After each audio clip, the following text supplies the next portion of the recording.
mind when you hear the word curriculum innovation? Yes, Miss Adlan. So for me, curriculum innovation, ito na yung tinatawag na improving the way students learn.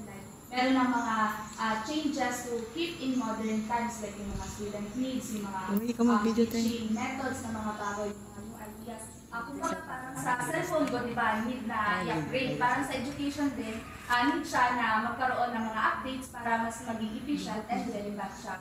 Relevant and effective sa tools na. Thank you so much. Anyone else? Okay, so curriculum innovation, it is, said that it is it is a process which we found a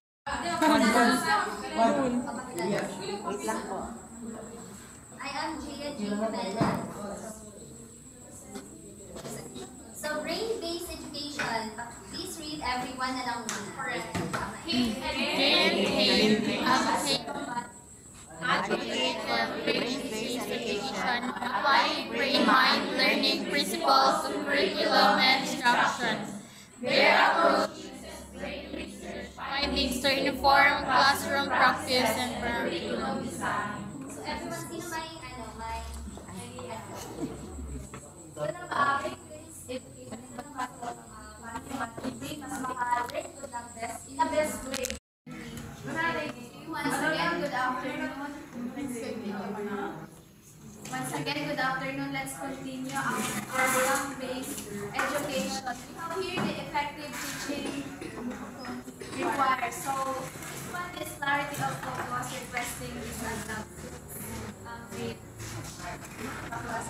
clarity of focus, ensuring all instructions aligns with the ultimate learning goals. So, di ba alam naman natin yung clarity of focus? From the word itself, clarity of focus, then ensuring all instruction aligns with the ultimate learning goals. So, di ba yung, as what I've said yesterday, parang kagaya lang din siya na. So, continuation, transition, curriculum. Alala ba? Oo.